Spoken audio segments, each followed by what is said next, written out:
Que é isso? São tiros. Tiros. Vamos ver o que Guimarães Rosa tem a dizer sobre isso no seu Grande Sertão Veredas, aqui no Quixotada, o seu programa de literatura. Amâncio brincou com a questão dos tiros, mas veja logo no início, né? No nada, tiros que o Senhor ouviu foram de briga de homem não. Deus esteja. Então veja, logo de início, nessa primeira frase, vamos dizer assim, essas primeiras frases, a gente já encontra dois elementos muito importantes do Guimarães Rosa. O primeiro é a linguagem. Veja só, no nada. O que quer dizer isso? É um neologismo criado por ele, né? Que é algo sem importância, né? Tem muito valor, etc. Não foi nada não, vamos dizer assim. Que era o grande trunfo do Guimarães Rosa, a questão do neologismo, criação de uma linguagem. E essa linguagem, ele funde vários elementos, desde o português arcaico com o português moderno e fundindo também com a própria linguagem do sertanejo. Aí ele vai criar essas expressões maravilhosas que nos encantam. Há muitos críticos que consideram Guimarães Rosa de uma leitura muito complexa. Por quê? Por conta justamente não só da linguagem, mas de todas essas expressões que ele usa, essa fusão com o arcaico, com o moderno, com a linguagem sertaneja. Aí torna-se, de certa forma, muito difícil para o leitor iniciante. É uma leitura não muito fácil, como eu disse, mas que você, com empenho, começando a ler, não desistir logo no início, você vai habituando, vai se acostumando, vamos dizer assim, com aquela linguagem, e ela vai cada vez mais tornando-se acessível para você. E outro elemento que a gente encontra logo no início é em relação à religiosidade, o místico. Veja que ele fala em Deus. E ele põe em dúvidas. Se ele diz assim, tiros que o Senhor ouviu foram de briga de homem não. Ou seja, se não foi de homem, foi de quê? Será que o elemento diabo estaria ali presente? Esse elemento, o diabo, ele vai aparecer constantemente em praticamente todo o livro. Ele muitas vezes vai se perguntar, o diabo existe? Não existe? Tem a questão do pacto, que a gente também mais adiante vai falar. E você, Amâncio, o que é que diz lá no Grande Sertão Veredas? Primeiramente, eu diria que é o maior romance brasileiro, né? Talvez o maior de língua portuguesa. Isso. É um livro incrível. Acho que existe mais disputa para saber se Guimarães Rosa é o maior escritor brasileiro, né? Porque tem a concorrência de Graciliano Ramos, Machado de Assis. Mas em relação ao romance, qual é o maior da língua, eu acho que não é meio que pacificado, que é o Grande Sertão Veredas. É difícil, porque você começa a ler Machado de Assis, eu começo a ler Machado de Assis, aí, poxa, não resta nenhuma dúvida. Memórias Postas em Brás Cubas é o melhor livro da literatura brasileira. Aí depois pego Guimarães Rosa, Grande Sertão Veredas, aí muda de opinião. Fica havendo essa divergência, que é realmente difícil dizer qual é o melhor escritor. E curioso, em relação a Machado de Assis, ele nasceu em 1908, né?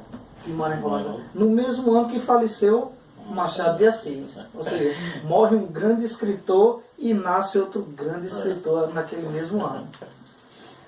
Sobre o enredo do Grande Sertão Veredas, porque a gente tem que falar do enredo, ele é um mestre da linguagem, mas é também um mestre do enredo.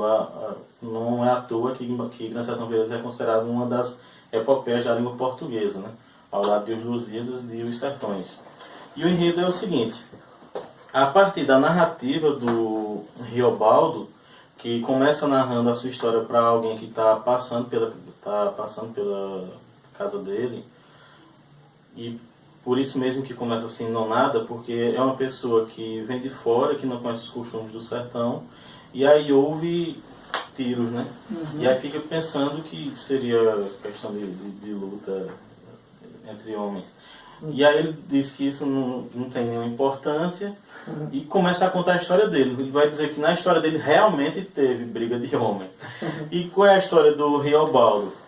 O romance é não linear, então ele vai saltando no tempo, ou vai voltando, vai fazendo várias digressões. Mas basicamente é o seguinte: o Riobaldo nasceu de uma mulher agregada, de uma grande fazenda, e ele era filho do dono da fazenda, né? Ele estuda, então, ele tem um mestre em escola, e então ele estuda como se o dono da fazenda quisesse que ele tivesse determinado futuro, né, ali numa vida mais acadêmica, digamos assim. Apesar de que o academicismo naquelas paragens era ter o primeiro grau, mas saber pelo menos ler, escrever e fazer algumas contas, né? E a gente observa que ele não é também um jagunço, um sertanejo comum. Então observa que ele também tem um certo nível de instrução. Tanto é que ele é professor, né? Ele ensina tanto as primeiras letras, como ele diz, às crianças, e futuramente também vai ter um personagem adulto que ele também o Zé ensina Bebelo, para né? ele. Isso. O Zé Bebelo é um homem que quer acabar com a jagunçagem, tem pretensão de ser deputado. E ele reúne um bando de homens dispostos a destruir os bandos de jagunços, né? Como se ele tivesse ali para estabelecer a lei do governo federal. E o Zé Bebelo passa a ter aulas com o Riobaldo, para aprender a escrever e algumas contas. Em uma visita do Joca Ramiro, que é o chefe de um dos bandos jagunços, talvez o maior bando, o Riobaldo fica encantado com aquela vida da jagunçagem. E aí, em determinado momento, ele passa do lado de Zé Bebelo para o lado de Joca Ramiro. E passa a andar com esse bando. No bando de Joca Ramiro tem também o Ricardão e o Hermógenes. Isso, Hermógenes. Quando, numa das guerras entre o bando de Joca Ramiro e o bando de Zé Bebelo, o Zé Bebelo fica na mira de Riobaldo, que era um grande atirador também, ele não atira e diz ao bando que o Joca Ramiro quer que o Zé Bebelo fique vivo para receber um julgamento justo. Nesse julgamento, o Riobaldo acaba convencendo o bando a apenas colocar Zé Bebelo para fora do sertão, né? Tipo uma pena de exílio. E o Zé Bebelo então desaparece e vai para Goiás. Só que o Hermógenes e o Ricardão, com raiva por serem votos vencidos nesse julgamento, decidem matar o Joca Ramiro, o que conseguem. Então, parte do bando que era muito fiel ao Joca Ramiro, inclusive o Reinaldo, também conhecido por Diadorim, que se tornou grande amigo do Riobaldo, e até talvez mais do que amigo, o Reinaldo, que era filho do Joca Ramiro, quer muito se vingar do bando contrário, do bando adversário. Então eles começam uma guerra que vai atravessando todas as Gerais, os grandes sertões, justamente para tentar se vingar da morte de Joca Ramiro. Mas existe uma lenda de que Hermógenes tem um pacto com o demônio e que, portanto, ele é invencível. Então o que é que o Riobaldo vai fazer? Quando ele percebe que o Zé Bebelo, que volta, né, isso é uma das grandes reviravoltas do livro, porque o bando dos fiéis ao Joca Ramiro começa a se enfraquecer e está até em perigo de todos eles morrerem, né? Cercados pelo bando do Hermógenes. Mas aí o Zé Bebelo volta. E aí se torna um líder do bando jagunço. Ele que queria acabar com a jagunçagem, né? Se torna líder desse bando. E aí eles recomeçam a guerra, mas o Hermógenes seria imortal por ter esse pacto, né? Teria o corpo fechado. Então o Riobaldo, numa madrugada, vai até a encruzilhada e aí chama o demônio pelo nome ou pelos vários nomes. Apesar de que no livro, ainda está nos trechos, ele diz que é o sem nome, né, ou coisa ruim. Aí, ele, ao mesmo tempo que é o sem nome, ele recebe uns 180 nomes diferentes no livro, né?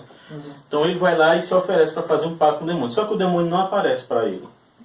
Apesar disso, o Riobaldo sente-se tocado por essa energia do corpo fechado, Muda né? de comportamento. Muda de comportamento. Ele... Inclusive, assim, esse é um ponto-chave na história, e inclusive o Grande Sertão Veredas é classificado como o Fausto brasileiro, né?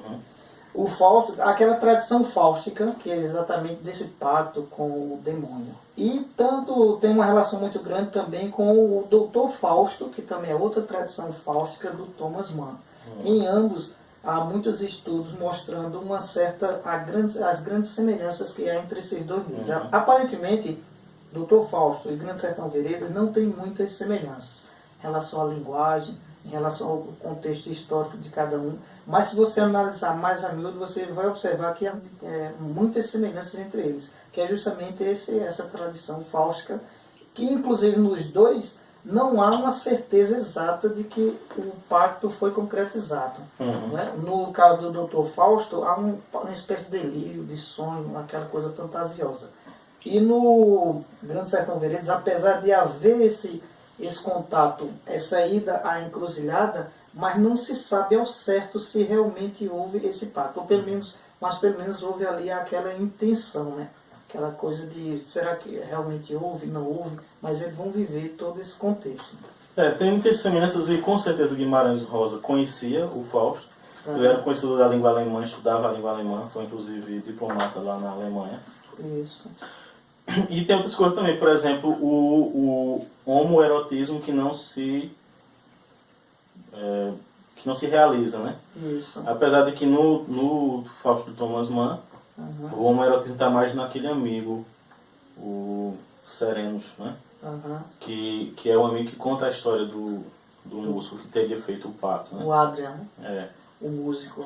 Já na questão do Grande Sertão Veredas, esse homoerotismo é porque o Riobaldo tem uma atração muito forte pelo Reinaldo Diadorim. Diadorim, né?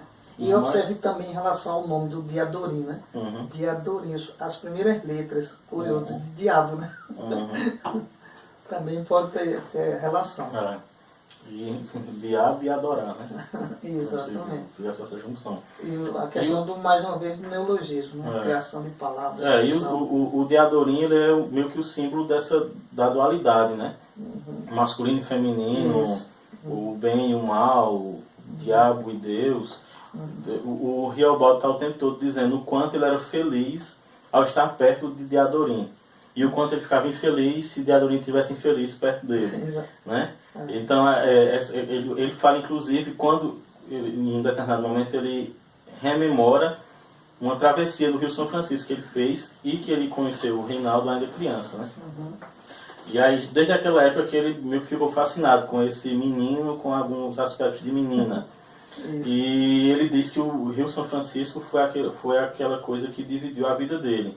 Né? Será que foi o Rio São Francisco ou foi o fato do Reinaldo estar naquele barco junto com ele atravessando o rio? Apesar de haver esse enredo que você está falando, da questão da jagunçagem tudo, né?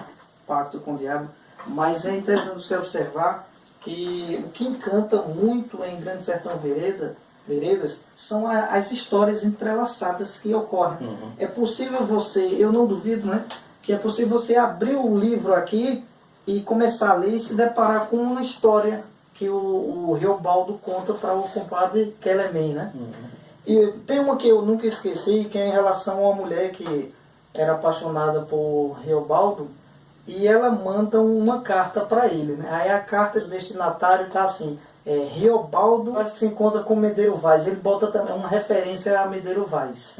Aí essa carta passa 8 anos para chegar a Riobaldo. Quando chegou, ele já estava casado, muito bem casado, que ele mostra que tem uma relação muito boa com a esposa, etc.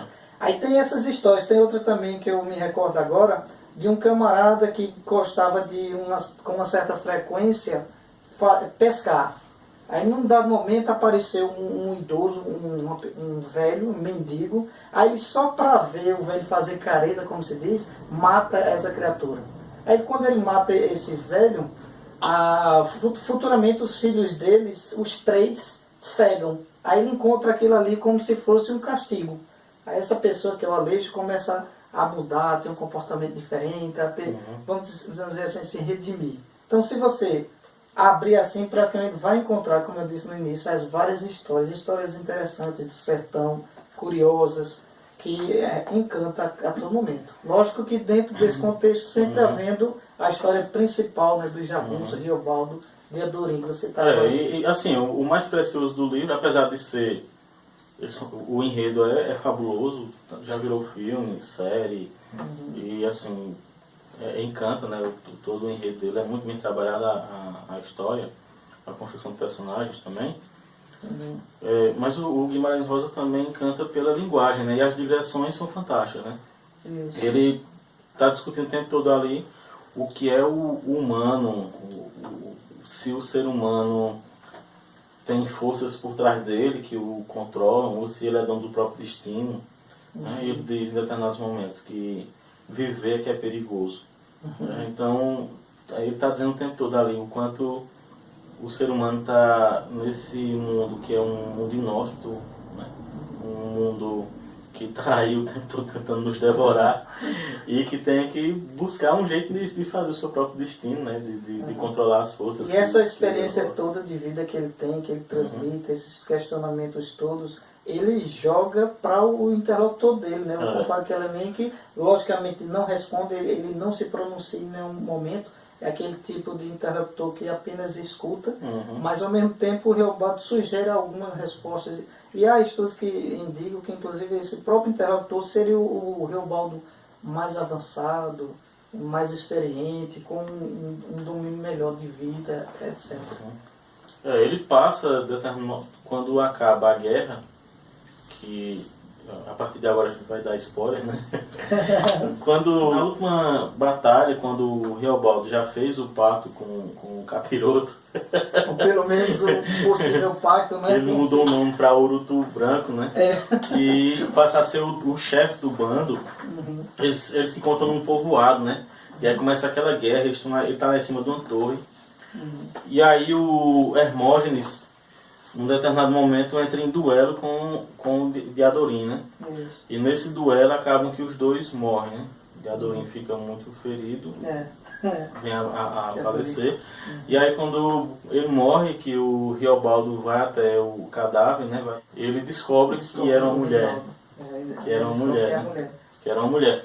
E depois dessa batalha, ele simplesmente decide deixar de lado todas as guerras, a jagunçagem, e passa a se dedicar a uma vida mais de contemplação, né? Inclusive aprender algumas coisas sobre o espiritismo, né? Com esse compadre Quellerman. E vai viver, casa-se e vai viver com essa mulher que passa a ser uma companheira muito preciosa para ele. E, assim, os questionamentos todos sobre a existência ou não do diabo, ele às vezes quer se convencer de que ele não existe. Às vezes ele pergunta, será que existe?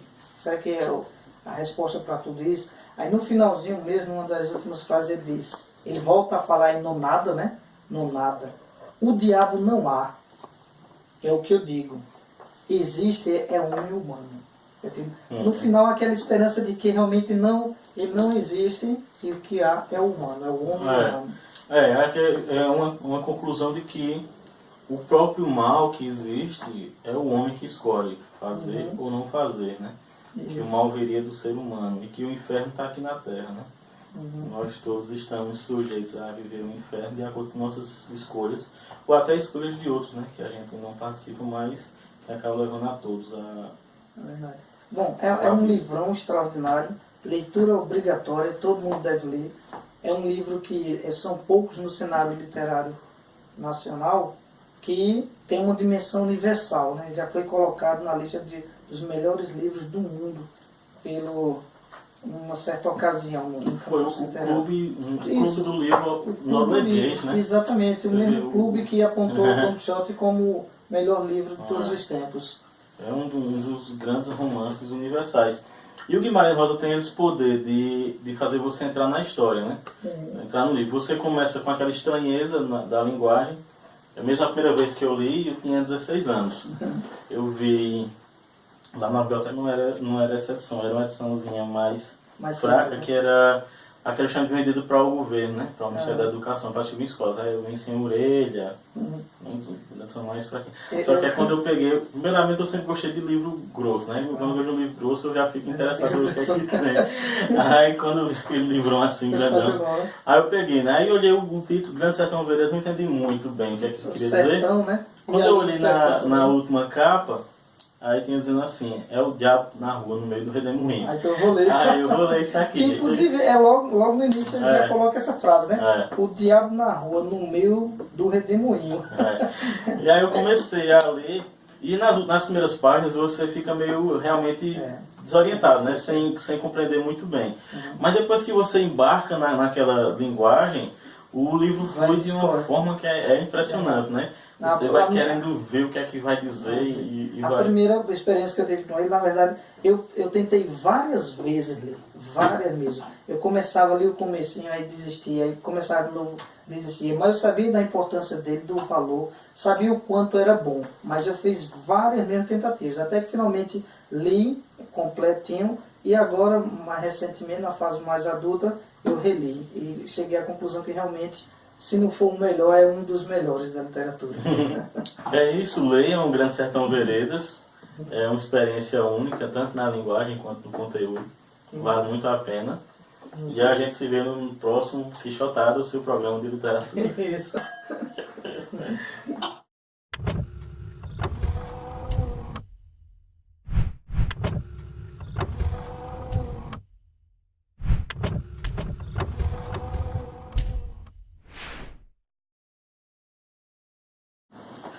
O vinho que acompanhou o nosso bate-papo hoje foi o Rio Sol, aqui do Vale do São Francisco, né?